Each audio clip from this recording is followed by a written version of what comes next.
ಬಹಳ ನಾವು ಯಾವಾಗಲೂ ಕೂಡ ನೀವು ಕನ್ನಡ ಅಂತಂದ್ರೆ ಚೈತ್ರ, ಯಾಕಂತಂದ್ರೆ ಚೈತ್ರ ಅವರ ಮಾತು, ಆ ಪದ ಬಳಕೆಗಳು, ಹೇಳುವಂತ ಶ್ಲೋಕಗಳು, ಜಗಳ ಮಾಡ್ತಾ ಇದ್ರು ಕೂಡ ಕನ್ನಡನ ಬಹಳ ಸ್ಪಷ್ಟವಾಗಿ ಮಾತಾಡ್ತಾರೆ.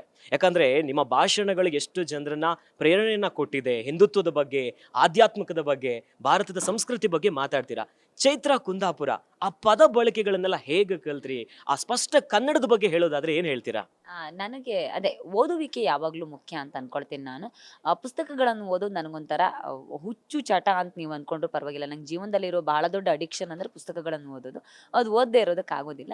ಒಂದು ಪದ ಬಳಕೆಯಲ್ಲಿ ನಾನು ಪುಸ್ತಕಗಳನ್ನು ಓದಿ ಎಸ್ ಎಲ್ ಭೈರಪ್ಪನವರು, ಶಿವರಾಮ್ ಕಾರಂತರಂತ ದೊಡ್ಡ ದೊಡ್ಡ ಸಾಹಿತಿಗಳ ಬಹಳ ದೊಡ್ಡ ಪುಸ್ತಕ ಭಂಡಾರವನ್ನು ಓದುವ ಅವಕಾಶ ನಂಗೆ ಸಿಕ್ಕಿದ್ದು ನನ್ನ ಭಾಗ್ಯ ಅನ್ಕೊಳ್ತೀನಿ. ಓದುವಿಕೆ, ಅಧ್ಯಯನ ಯಾವಾಗಲೂ ನನಗೆ ಶಕ್ತಿಯಾಗಿ ನಿಂತಿದೆ. ಅದರಿಂದ ಆಚೆಗೆ ಯಕ್ಷಗಾನದ ವಾತಾವರಣದಲ್ಲಿ ಬೆಳೆದಿದ್ರಿಂದ ಆ ಪದಗಳು, ಆ ಪುರಾಣದ ಕಥೆಗಳು, ಅದನ್ನ ಜೋಡಿಸೋ ರೀತಿಗಳು, ಆ ಸ್ವರದ ಏರಿಳಿತಗಳನ್ನೆಲ್ಲ ನಾನು ಕಲ್ತಿದ್ದೆ ಯಕ್ಷಗಾನದಿಂದ. ಇದೆರಡು ನನ್ನ ಬದುಕಿನ ವರ. ಓದುವ ಹವ್ಯಾಸ ಮತ್ತು ಯಕ್ಷಗಾನ. ಇದೆರಡು ನನಗೆ ಮಾತಿನ ಮೇಲೆ ಹಿಡಿತ, ಮಾತಿನ ಮೇಲೆ ಒಂದು ಪದಗಳ ಬಳಕೆಗಳ ಮೇಲೆ ಹಿಡಿತ ಕೊಡೋದಕ್ಕೆ ಬಹಳ ಸಹಾಯ ಮಾಡಿದೆ. ಹಾಗೆ ನೀವು ಯಕ್ಷಗಾನದ ಬಗ್ಗೆ ಮಾತಾಡ್ತಾ ಇದ್ರಿ. ಯಾಕಂತಂದ್ರೆ ಕರಾವಳಿ ಅಂತಂದ್ರೆ ಯಕ್ಷಗಾನ ನಮ್ಮ ಕರ್ನಾಟಕದ ಬಹಳ ಪ್ರಸಿದ್ಧವಾಗಿರುವಂತ ಜನಪದ ಕಲೆ. ಈಗ ನಮ್ಮ ಹೆಮ್ಮೆಯ ಕರುನಾಡ ಚಕ್ರವರ್ತಿ ಶಿವರಾಜ್ ಕುಮಾರ್ ಅವರು ಯಕ್ಷಗಾನ ವೇಷ ಧರಿಸಿದ್ದಾರೆ ಸಿನಿಮಾಗೆ. ವೀರಚಂದ್ರಹಾಸ ಅನ್ನೋ ಸಿನಿಮಾಕ್ಕೆ ನಮ್ಮ ಶಿವಣ್ಣ ಯಕ್ಷಗಾನ ವೇಷ ಹಾಕಿದ್ದಾರೆ. ಏನ್ ಅನ್ಸುತ್ತೆ? ಇಲ್ಲ, ನನಗೆ ಈ ಗೂಸ್ ಬಂಪ್ಸ್ ಬರ್ತಾ ಇದೆ ನೀವು ಹೇಳಿದ್ ಕೇಳಿ. ನನ್ಗೆ ಗೊತ್ತಿರ್ಲಿಲ್ಲ, ಈಗಲೇ ಗೊತ್ತಾಗಿದ್ದು. ಅದೊಂದು ಪ್ರಯತ್ನ ಆದ್ರೆ ನಿಜವಾಗ್ಲೂ ತುಂಬಾ ಖುಷಿ ಆಗುತ್ತೆ. ಯಾಕಂದ್ರೆ ಆ ಕಲೆಯನ್ನು ನಾವು ಬರೀ ಒಂದು ಏನು ಯಾವುದೋ ಒಂದು ಆರ್ಟ್ ಫಾರ್ಮ್ ಅಲ್ಲಿ ನೋಡೋದಿಲ್ಲ. ಅದು ನಿಜವಾಗ್ಲೂ ಅದೊಂದು ದೈವಿ ಕಲೆ ಅಂತಲೇ ನಾವು ಭಾವಿಸುವವರು. ಹಾಗಾಗಿ ನಾವು ಗಣಪತಿ ಪೂಜೆ ಮೂಲಕವೇ ಯಕ್ಷಗಾನವನ್ನು ಪ್ರಾರಂಭ ಮಾಡ್ತೀವಿ.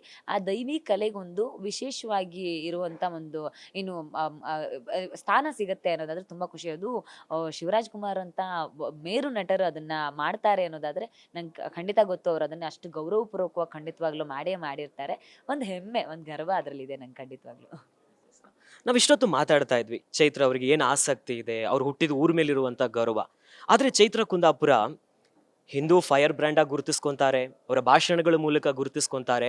ಬಿಗ್ ಬಾಸ್ ಮನೆಗೆ ಹೋಗಿಯೂ ಕೂಡ ಸೈ ಅನ್ಸ್ಕೊಂಡಿದ್ದಾರೆ. ಯಾಕಂತಂದ್ರೆ ಬಿಗ್ ಬಾಸ್ ಮನೆಯಲ್ಲಿ ಅಷ್ಟು ಲಾಂಗ್ ಜರ್ನಿ ಮಾಡೋದು ಸುಲಭದ ಮಾತಲ್ಲ. ಆದ್ರೆ ಚೈತ್ರ ಕುಂದಾಪುರ ಮೇಲೆ ಯಾವಾಗ್ಲೂ ಒಂದು ಮಾತು ಕೇಳುತ್ತೆ. ಚೈತ್ರ ಕುಂದಾಪುರ ಅವರು ದುಡ್ಡನ್ನ ನುಂಗು ಬಿಟ್ರಂತೆ. ಒಂದು ಪ್ರಕರಣದಲ್ಲಿ ಚೈತ್ರ ಕುಂದಾಪುರ ಅವರು ಏನೋ ಗೋಲ್ಮಾಲ್ ಮಾಡಿಬಿಟ್ರು ಅನ್ನೋ ಮಾತುಗಳು ಯಾವಾಗ್ಲೂ ಕೇಳುತ್ತೆ.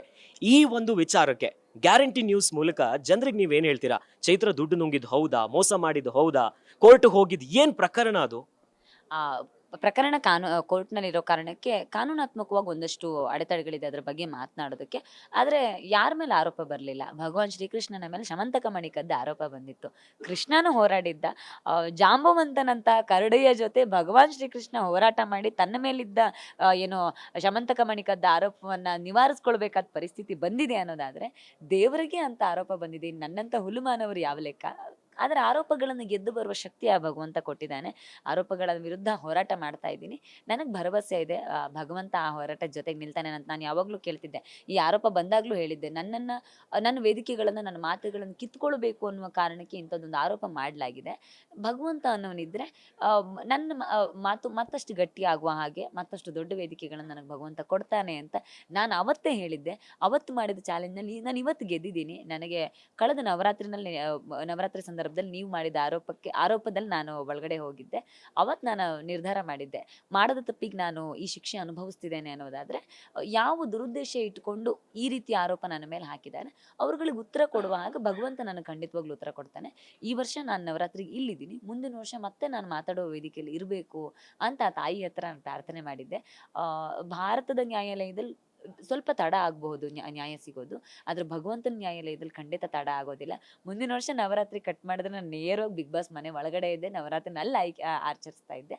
ಭಗವಂತನ ನ್ಯಾಯಾಲಯದಲ್ಲಿ ನನ್ನ ನ್ಯಾಯ ಸಿಕ್ಕಿದೆ. ನಾನು ಆರೋಪ ಮುಕ್ತಳಾಗಿದ್ದೀನಿ ಭಗವಂತನ ನ್ಯಾಯಾಲಯದಲ್ಲಿ.